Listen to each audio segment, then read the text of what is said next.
Hello, my name's David Seaman, and this is the Three Lions Podcast.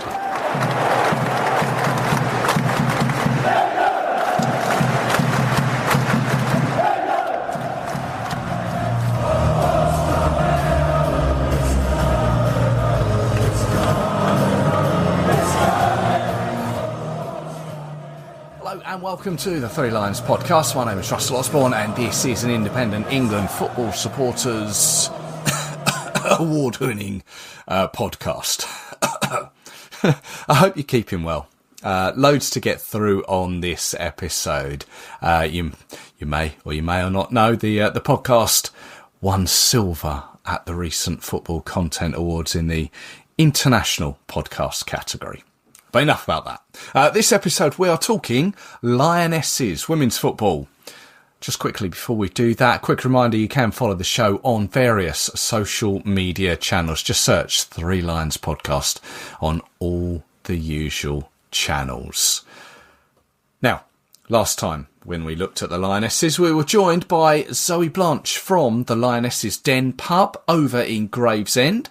I'm pleased to say she returns once again. We haven't scared her off, so stay tuned for that, as we've got plenty to cover. Now, I'll get to the squad in a moment, but these two upcoming friendly matches are all part of the Lionesses Homecoming series. 4 matches around the country, playing in front of fans after we won the Euros for the second time in the summer.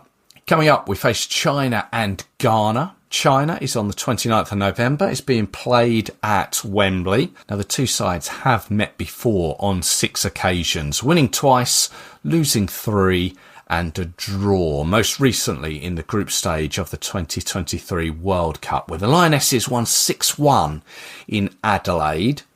Ghana, slightly different kettle of fish. That game has been played on the 2nd of December down at St Mary's in Southampton. But this is a fixture that has never been played between the two nations. It's the first time. So that'll be exciting to see how that goes down. And interestingly, these homecoming games, the Lionesses have played teams from across the world, from different confederations, South America, Oceania, Asia, and then Africa. But as I say, last month we had mixed fortunes as we lost 2-1 to Brazil at the Etihad Stadium in Manchester. Brazil 2 up after 18 minutes and a player down by 21 as Angelina was dismissed. Now, this game, Chiara Keating made her debut in goal. She was in for Hannah Hampton, who she was suffering from an elbow injury and withdrew from that game, not from the squad, but from that game. And as a half-time score against Brazil, 2-0, 2 down, was probably fair. Second half, we made some changes. Lucy Bronze brought on. Maya Letitia moved to a more central position, something that had been a bit of a talking point prior to the match, as Beekman had seen her more of a right back. Perhaps it's something that will be ironed out a little more this window. We'll find out. But we managed to get a goal back thanks to a Georgia Stanway penalty. And that's how it ended, 2-1 to Brazil. We did hit the woodwork on a couple of occasions, but yeah, I think it was a fair result. Brazil, for those that may not be aware, will be the hosts of the next Women's World Cup, being held in 2027. And then a few days later, we met Australia at Derby's Pride Park. A much more convincing performance, I think that one is fair to say. But once again, played against an opponent who were down to 10. Alana Kennedy of the Lion City Lionesses. She was sent off after 19 minutes. This time, though, yeah, we fared better. Aggie Beaver-Jones capitalising almost immediately following that sending off. And then just before half-time, Lucy Bronze made it 2. And then sort of deep into injury time, it was Georgia Stanway once again scoring from the spot. However, the downside to the evening was seeing Michelle Adjiman stretchered off after only coming on as a substitute 20 minutes earlier. And it was later announced that she like many players before her, had suffered those 3 awful letters, an ACL injury. I think it was clear to everyone at that moment. Even the players around her saw how she reacted. Some knew all too well how she was feeling, having experienced it themselves. So we can only wish Michelle a speedy recovery, and she's back to Brighton action, back to Lionesses action. So what else has happened since those games in the Lionesses world? Well, the draw for the qualifying rounds for that 2027 World Cup took place. As I say, will be played in Brazil. The draw was made on the 4th of November. Now, we've been drawn against Spain, Iceland and Ukraine. These games will take place 2 in March, 2 in April and 2 in June of next year. Ukraine away and Iceland at home in March, Spain at home and Iceland away in April. And that Spain game, at the time of recording, is the only one officially given a venue. That'll be at Wembley. Tickets are already on sale for that. And then in June, it's Spain away and Iceland at home. Now, top place qualifies automatically. Second place goes into a playoff. We're in Group A3. Now, in total, 11 teams will qualify from Europe, from UEFA, for the World Cup tournament. It could increase to 12 with the intercontinental playoff place. And I know many have said, oh no, Spain, again. How has that happened? Well, the draw for it is now similar in its format to the Nations League, and is taken from previous performances in that. And there's 4 pots of 4 teams. Now, all 4 nations who finished as group winners in the previous Nations League groups were placed in pot 1. And because England finished second behind Spain in that Nations League, we had to be placed into pot 2. And then there was pots 3 and pots 4. So one team from each pot was drawn into the same group. So there was in pot 1, there was Spain, Germany, France and Sweden. So they were all drawn from pot 1, but into separate groups, A1, A2, A3, which was ours, and A4. And then that filters down through pots 2, 3 and 4. So as a nation, we were always going to be drawn against one of Spain, Germany, France and Sweden. So there's a 25% chance we were going to get Spain, and lo and behold, we got them. It's just the way the cookie crumbles, really. I have to say, initially, I wasn't so keen on how it was done. But ultimately, it means that we won't be playing the likes of, say, Latvia, where those big scores don't really do anyone any favours. The games need to be competitive. For the players, for the fans, we want to see competitive football. And in time, I'm pretty sure we'll probably see the benefits of it. But anyway, as I say, the games will be played next year. Obviously, the away game to Ukraine won't be played there. One would assume, looking at where the men have played, it'll possibly be in Poland, or it could be in Germany. Although perhaps it's not fair to base it just on where the men have played. Taking a look at where the Ukrainian women have played their home games recently. Last year they played Belgium at home in Antalya in Turkey. They played Croatia in Albania, Czech Republic in Poland. They played their home game against Albania, and that was in Croatia. I guess we'll have to wait and see. But if we are top at the end of that group stage, then we are off to Brazil, finish second, then the first round of playoffs will be, well, they're home and away. They take place in October.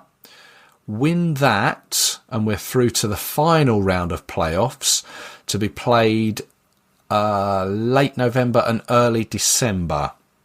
I think that is. So, as you can see, winning the group is nigh on essential. But you just know that Spain will be thinking exactly the same. So looking forward to those games. I've already got a ticket. Me and my daughter will be going to the Wembley game against Spain. Looking forward to that. And of course, we've had so many matches with Spain of late, beating them on penalties in the summer, in the Euro finals in Switzerland, faced them home and away, as I said, in the Nations League. Victory at Wembley, defeating Barcelona. Then there was 2023, the World Cup final, won by a Carmona goal. Go back a little further, the Euros of 2022, where we beat them in the quarterfinals down in Brighton.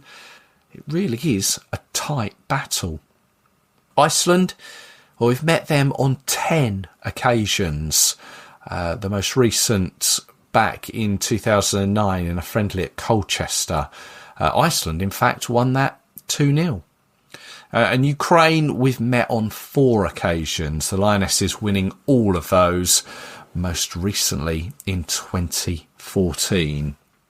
And all of this sort of took place around the time of the release of Mary Earp's book, All In, which was being serialised in The Guardian at the time. And you'll know what was said and the fallout from it. I don't want to spend too much on it. I've said previously my thoughts on her retirement. And if I'm honest, she's done herself no more favours by what she's written and said.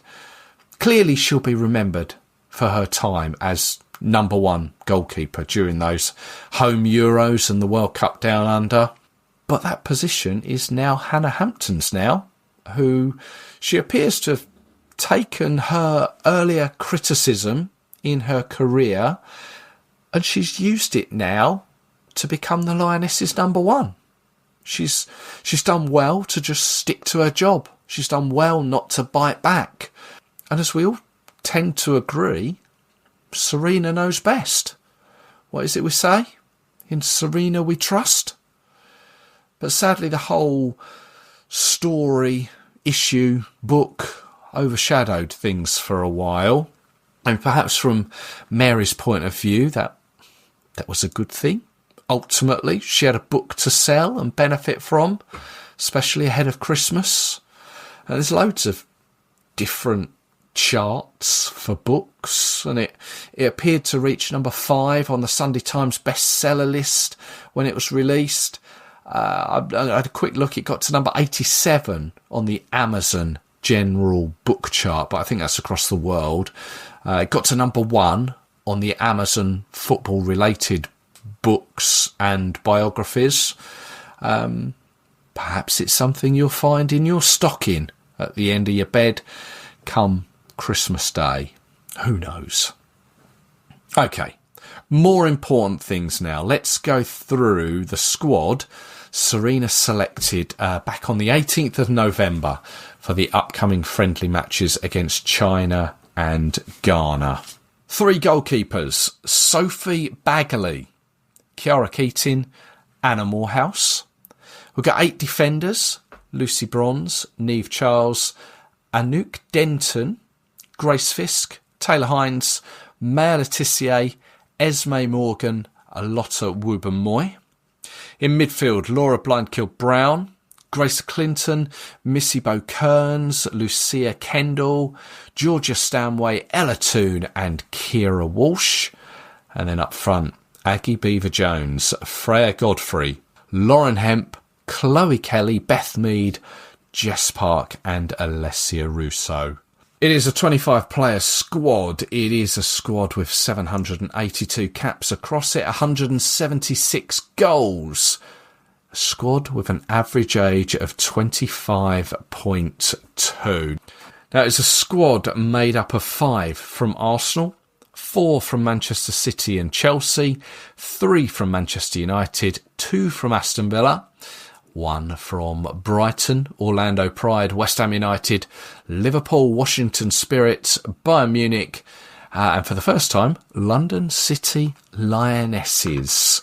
We have 5 uncapped players in the squad. 2 of those are goalkeepers, Sophie Baggerly of Brighton and Anna Morehouse, West Ham's Anouk Denton, Liverpool's Grace Fisk. Now, she was called up last month, but didn't make the pitch. And as I say, for the first time, a London City Lioness, Freya Godfrey, first player to be called up from them. Lauren Hemp returns for the first time since the Euros, and Grace Clinton is back in the squad after withdrawing last time around due to injury. Taking a look at the stats, Beth Mead has the most goals with 37. Lucy Bronze is the eldest at 34, and Freya Godfrey is the youngest at just 20 years of age. Now, obviously, there are a few familiar faces missing still. No Leah Williamson. Alex Greenwood is out, both with knee injuries. Of course, we mentioned Michelle Adjuman, who suffered that ACL. Likewise, Katie Reid, who was in the squad last month and had to withdraw. She too has suffered an ACL injury. But this time around, there is no Hannah Hampton. She's got a thigh injury.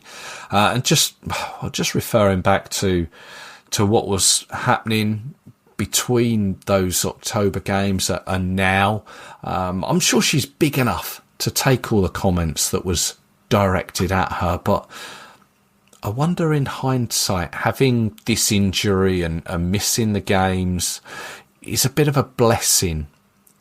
Considering all that has been said. Obviously, people have been asking once again Sarina Wiegman about the situation. I think it's ideal that Hannah Hampton doesn't have to face those questions right now. There's also no Lauren James. She's just returning from injury and slowly being reintroduced to the Chelsea side. If we just have a look at some of those uncapped players, especially in defence. Anouk Denton of West Ham. She can play, well, she's played left back or right back in her career. So full back is her position. Grace Fisk, as I say, was part of the last squad. She can play centre back. But you'd think, obviously, with these homecoming games, it's an opportunity for Sarina Wiegman to select players and see how they fare in these games, whilst there's not a huge amount riding on it other than pride.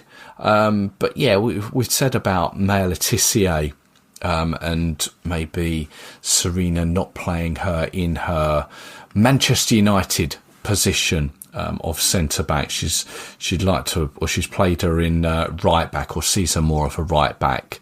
But yeah, I'd expect these next 2 games we'll see maybe where Sarina sees some of these players, how they fit in to the Lionesses jigsaw, shall we put it like that. And Freya Godfrey, as listed as one of the forwards for the Lionesses in this latest squad. She's more of a winger. She began her career at Arsenal before moving to London City. Recently scored 2 in a 4-2 victory over Tottenham for the London City Lionesses, who in their debut season in the WSL, currently at the time of recording, sort of mid-table, 6th place. So Freya Godfrey doing well there, and Sarina Wiegman has said, despite an injury early on in the season, she's looked good and earned the call up.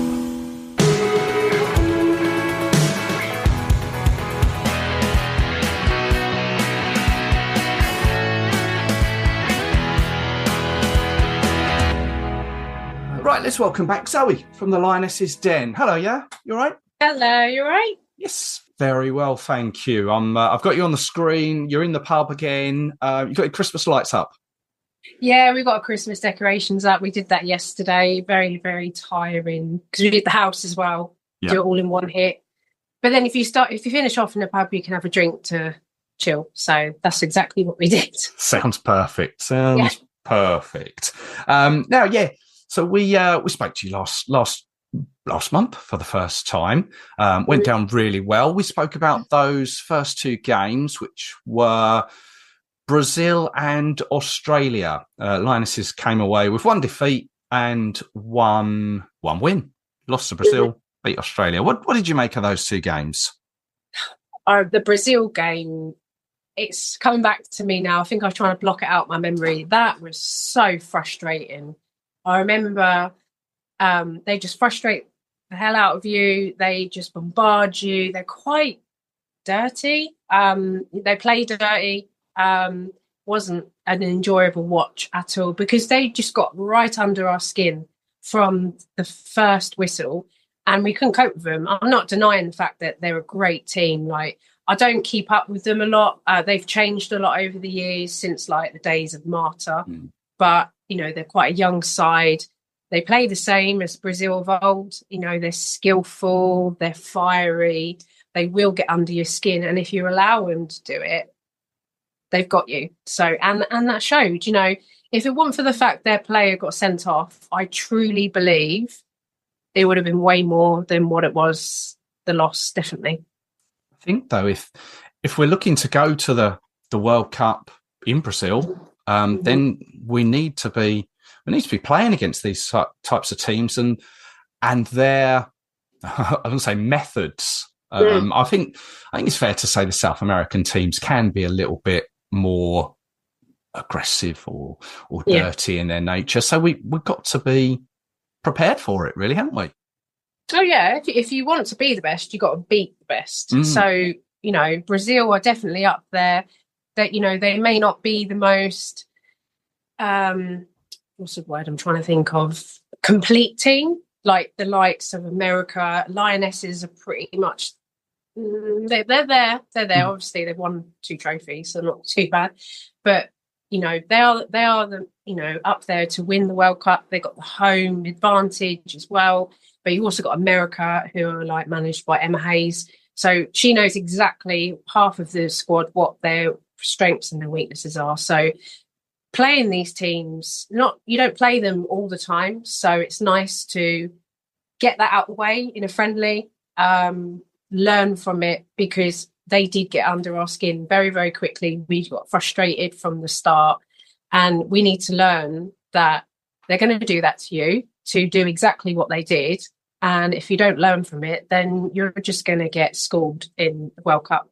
And that is the trophy we want now. So absolutely. And I guess, as I've mentioned on before speaking to you here, this homecoming series, we're playing teams from all across the world. There's no European teams. Like we played Australia, which we'll just mention in a moment, but coming up, we've got China from Asia and Ghana from Africa. So these are different teams that we're not going to be playing regularly in say, World Cup qualifying or the Nations League.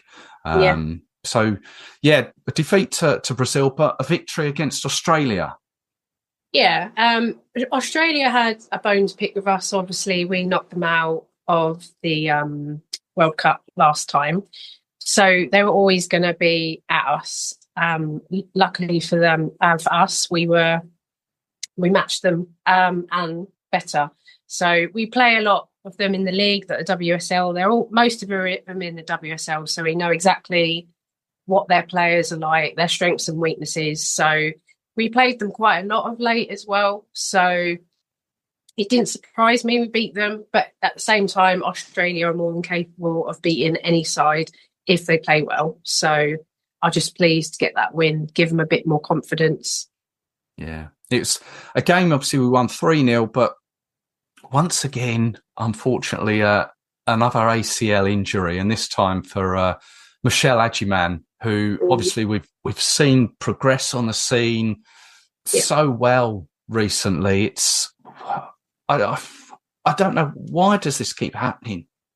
Do you know what? I actually have a physiotherapy background. I don't know if I've mentioned that. Yeah. So straight away, when it happened, straight away, I said, that is her ACL. She's gone. She's gone for 9 months. That's her season over. I really can't answer it. There's so much research that's going into it. My personal view is there's a number of factors involved. I think so in medical terms, you've got the Q angle, which is basically from the hip to the knee. Women have wider hips naturally. So the angle, so with men, it would go pretty much straight down, hip to knee. Whereas women, it bends slightly. Okay. Bigger the hips, the more of the angle, which puts a lot more pressure on the knees. Obviously, women, especially athletes, their hips are slightly smaller than mine. So, for instance, I'm definitely not an athlete. So mine would be a lot larger, but it's still got that angle. That definitely has got to be a factor. They reckon the menstrual cycle, there's a factor because it makes the ligaments more lax at the time of the menstruating, something like that. They keep going on about the shoes. Personally, I don't think it's shoes. That's my personal view. But their marketing is a company that are marketing these shoes for women's football. Whether that's got any massive scientific background behind it or whether they're just jumping on the bandwagon to sell them, I have no idea. And you also have the ground as well. So some of these grounds, especially the really expensive ones, like they have 3G sewn into real grass. Yeah. Whether it's that, who knows? And also the amount of games they play. Like they have gone from playing league to league, League Cup, FA Cup, Champions League, Euros, World Cup, friendlies, Nations League. And it's like, okay, it's great for fans because we get to see them a lot more. But for players, and a lot of players have said, our welfare is not really being looked after. You're seeing a lot of squad rotation, but they're still not getting the rest that they need. So, we can whinge, that we wanted the more of them. We've got more of them, but now we're getting more injuries. It's a very fine balance. So absolutely, very double-edged sword. But as you say, there's research going on, and we just hope that that research can. I don't know if it's going to bring a cure to it. I don't think that's ever going to happen, but at least we can hopefully find out why, and you can put measures in to help. And if it is reducing the amount of games, even if it's, I don't know, dare I say it, one less game a month, then it's just going to reduce that impact and those injuries. Yeah, I mean, I don't know if it is off the back of this. They've just announced that any team, I think it's just in the Women's Champions League, I'm not sure male, if they are in the Champions League, they will not play League Cup as of next season, maybe, or the season after. So that is due to, they're saying, player welfare and also sorting out games like this, the sort all that out. So yeah, that's interesting. League Cup has always been a bit of we've always called it a bit the Mickey Mouse Cup. But yeah, so that's interesting. That's literally come out today. Okay. Well, we'll wait and see how that materialises out. Just casting minds back to those games. There were a couple of players who made their debut in that Australia game. I thought Taylor Hines was exceptional when she came in at left back. But another player who was actually player of the match was Lucia Kendall. Were both great. Yeah, I mean, Kendall, for me, 100% player of the match. Like, she just turned up, bearing in mind this is a senior debut, she just rocked up and played like she was in the school playground, like just having a bit of fun in front of all these people. She was amazing. Like, I didn't know a lot about her before. She plays Aston Villa, I believe. Wow, what a player we've got on our hands. I mean, we are quite heavy in that attacking midfield, and I think we need to start looking for more defenders. Obviously, Taylor Hines comes in there. She is our answer to left back. We've always had that issue with left back because we use Alex Greenwood there a lot, but Alex Greenwood is a left central defender. Yeah. But naturally, I've done that before in my playing career. I've been moved about, and when you get moved out of position, it feels weird. So I can't imagine what it would be like at international level when you are playing the world's best players who are in their position and you're not. That's going to be difficult. So I do think Taylor Hines is the answer to left back. Finally, we have an answer. Now we've got to sort the right back out when Lucy Bronze goes. Yes. Yeah, so Lucy Bronze, it seems, can go on forever. But it's going to be... She needs to. Yeah, she needs to. It's going to be one hell of a challenge, whoever slots into that position. But it's good to see that Serena she's introducing players. I think we said about this last time, that she can see there's this like evolve of the team coming through, and this latest squad, again, she's brought in a couple of new faces. I don't know what you know about. Is it Anouk Denton at West Ham? Grace Fisk came in. She came into the last squad but didn't play. She's at Liverpool. And then, I mean, we'll touch on the forwards in a moment, but Freya Godfrey is drafted into the squad. So she's slowly looking at some new players and just introducing them and having a look. Yeah, I mean, she has to. You know, you've got a World Cup coming up. You've got World Cup qualifiers coming up as well. You know, that's more extra players for these. And she also needs to see what they can do on the international stage, because they are our future.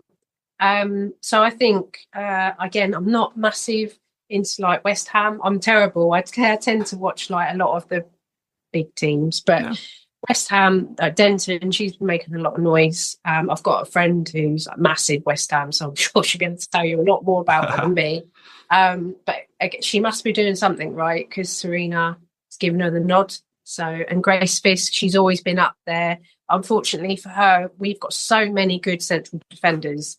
She just always wasn't quite enough to knock them off their pedestal. You know, you've got Leah Williamson. Who's going to drop Leah Williamson when she's in form? So no one ever. So, yeah. So it's good that she's broken through. I do honestly believe that is because Leah Williamson is not playing and Millie Bright's retired. So she needs to start finding these replacements. So was maybe, I don't know, criticised is the right word, but her use of Maya Letitia last month, where she seems to see her as a right back, but she's obviously for Manchester United, she's more central, and I think it was in the Australia game where she was forced to push her into central defence when she came on. But do you see her more as a central defender? Central, yes. Right back, no. And that's why I said we really need to sort that right back situation out, because, you know, Lucy Bronze is as much as she would love to continue forever. She's not. She's just not. Maya Letitia is central. She has been brilliant for Manchester United, player where she's best. Again, it's difficult because we do have some great central defenders. They're all chomping at the bit to try and get that nod from Serena. But she did put her in central defence, and it completely changed. It actually showed, she can play central defence. She's very good at it. So, and she's going to know that. I think she's just trying to think of players she can slot in the right. You've got Neve Charles. Yeah. She can swap between left and right. She seems to do quite well with that. She's not a natural right back at all, but a bit like a Rachel Daly, she'll play wherever she's put because she just wants to put the England shirt on. But Maya Letitia for me is central, 100%. She showed that in that game. And whether that was forced or tactical, it worked. So it worked, yeah. Yeah, it. I'll just move up front. A player that I don't know if she gets the right amount of praise at the moment, but she's certainly made a stamp on her England career. Aggie Beever-Jones. Mm-hmm. She's a one. I know she's already present, but she's one for the future, really. I think, isn't she?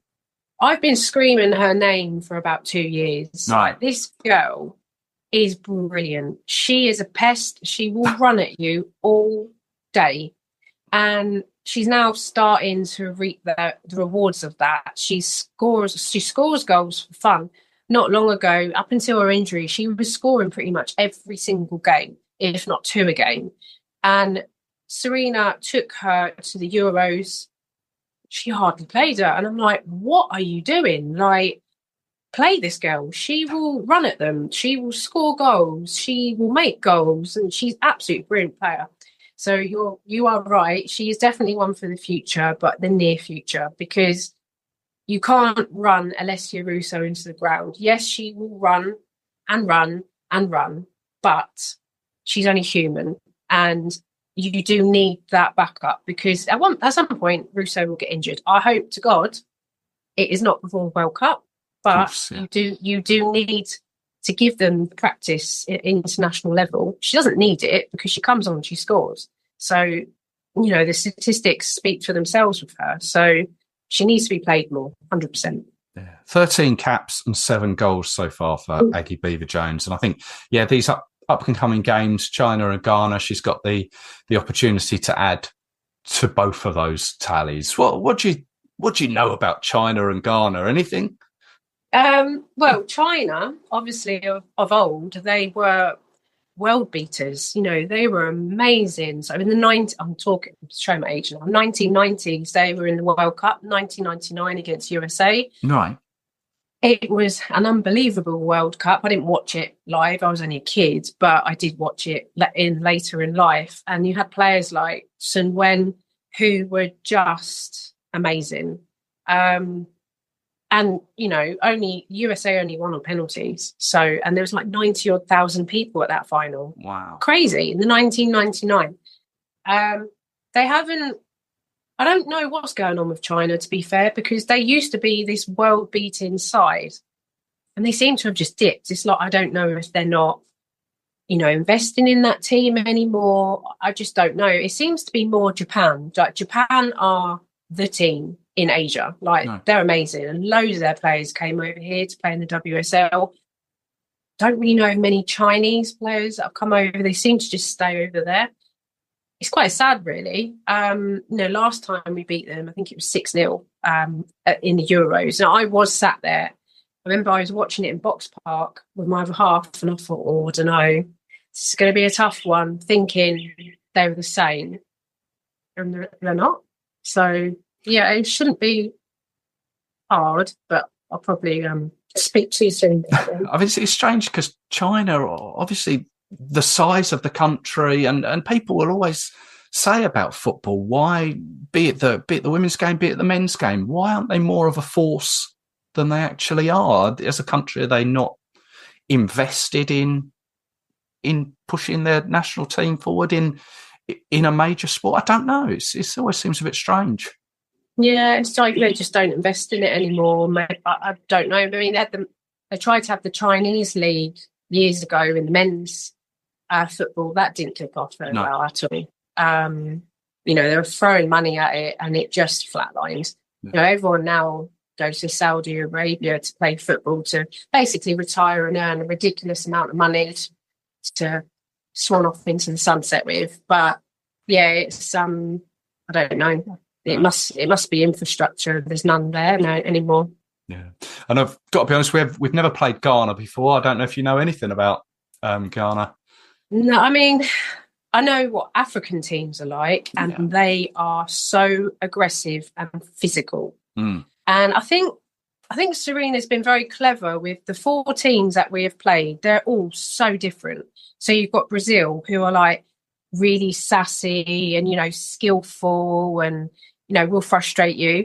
Then you've got Australia, just very, very direct and will go head to head with you and are hardworking. You've got China, who they've got a history of being a great team, but not so much anymore. But don't rest on your laurels. They will be very similar to Japan. And then you have Ghana, who are really aggressive and physical. So they're all completely different, and they'll bring a lot of different feelings into being a player, trying to learn how to deal with these certain things. And that's exactly what will happen in the World Cup. You're going to have that. Yeah. Every single game will be completely different. And I think she's been really clever with the 4 that she's picked to play against. Yeah, no, ideal preparation. Let's just touch on the World Cup qualifying. we're put in a group with Spain, Ukraine, and Iceland. Spain again. Oh, it's just why are they obsessed with us? Like, seriously, like, what is wrong with them? It is. Oh, when I saw that draw, I was like, oh, you're joking, not again, because I can't cope when I watch them. I can't cope.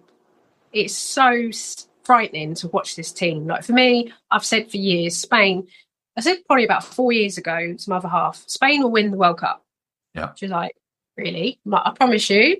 They will win the World Cup. They are just, there's something about them. And here we are.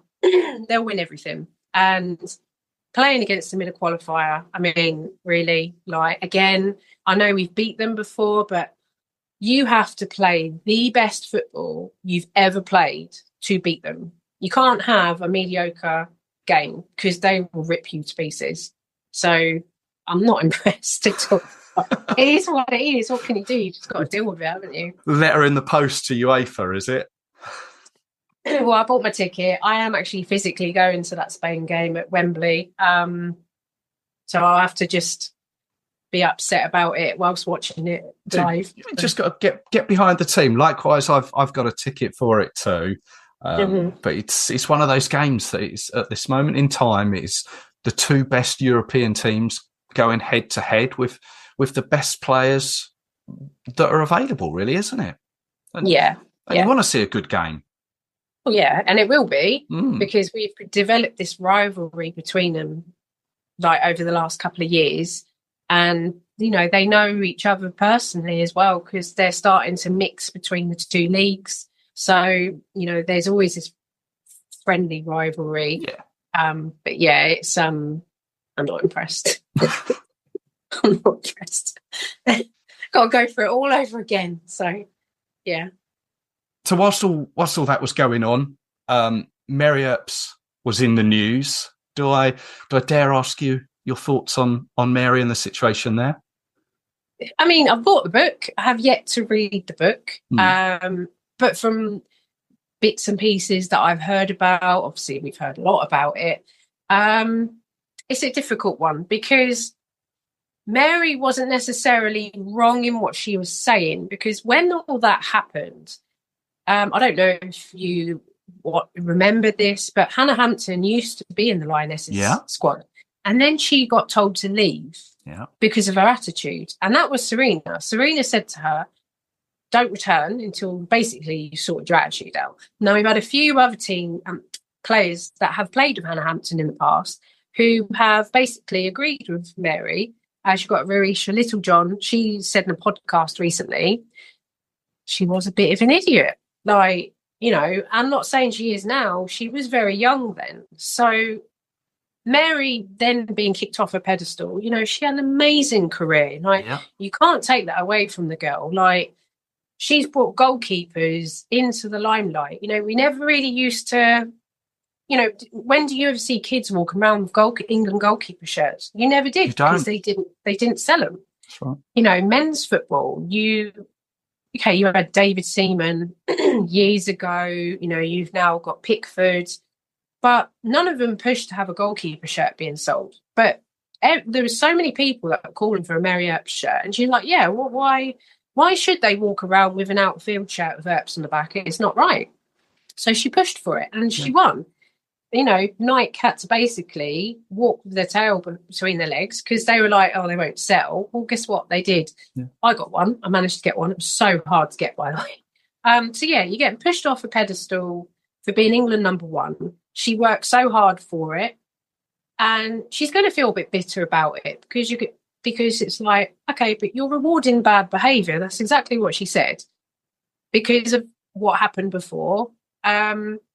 So what she said wasn't wrong, but because it was almost like a private conversation and she's put it in a book, I think there's a lot of players that have come out, like Lioness players, and they've said, not cool. Like, whatever happens in the England camp stays in the England camp. Yeah. And I think that's where the issue is. It was like, did you really need to have to put that in the book? So, yeah, it's... I'm a bit like this with it, really. Yeah, the one thing I would say to that, and I do get all of that, is that Hannah Hampton has then gone away and taken on board what she's been told. she's grown up a little bit more and realised that, you know what, if I want to be number one, I've got to A, knuckle down, and B, lose this attitude that's been pointed out to me. And it appears she's done that and worked hard enough to get that number one spot. Exactly. You're not going to be handed that on a plate. You know, No. You are England number one. That comes with so much responsibility. And she has sorted herself out. It's the same manager. So she's seen a difference. Must have done something right. Yeah, that was cool. That's cool. More positive side of things with the with 2 games to come, China and Ghana. Did I remember you saying that you're going to the China game? Yeah, going Saturday. So we're starting very, very early. We're going to Box Park at 11 o'clock in the morning. And then obviously the game. Got to behave myself. I'm back at work at 7 on Sunday morning. So need to be a bit careful. Yeah. Can we have two positive results? So that's what we want to know. I think so. Ghana will be a different one. They will have to deal with the physical side, but they're no strangers to that. So, you know, you've got Stanaway, who's like a Jack Russell. You know, she can cope with that all day. Doesn't matter. So I definitely think we could come away with 2 wins there.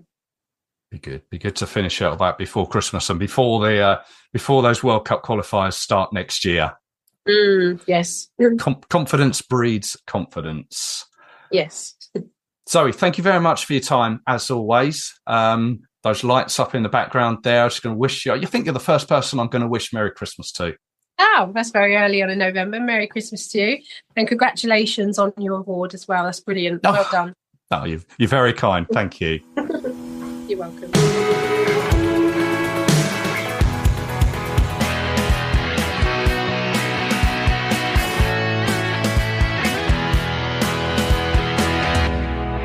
Thanks to Zoe there. Now, I apologise that this issue is a little later in the week ahead of the games. This one's on me. As a family, we had an issue to address that took a little priority.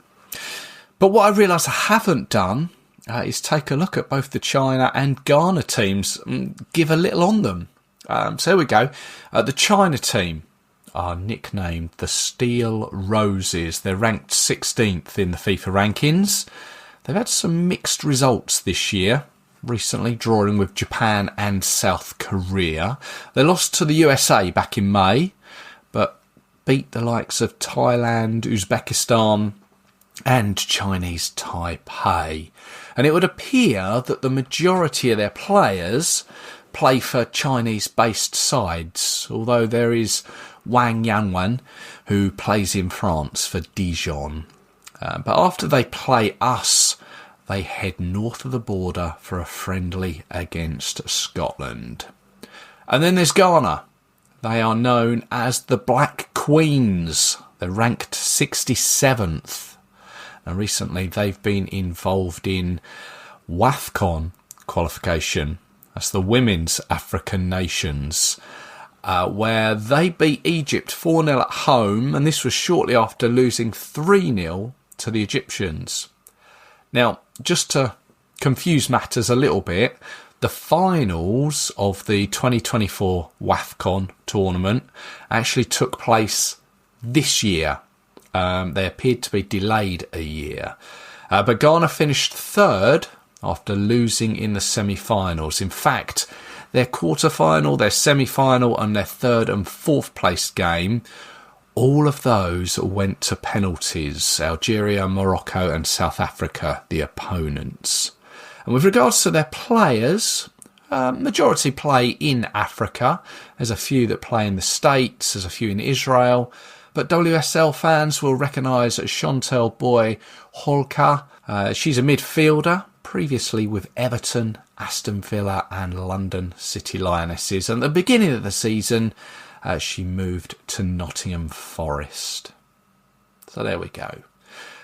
Thank you very much for tuning in. Always appreciated. Don't forget, you can find the show on social media. Just search Three Lions Podcast and give it a follow. And if you are going to either game, enjoy them. Wrap up warm. I think it's going to be a bit chilly. and I will be back with you very soon with some more England-related content. I hope you can join me for it. So until then, take care of yourselves. Cheers.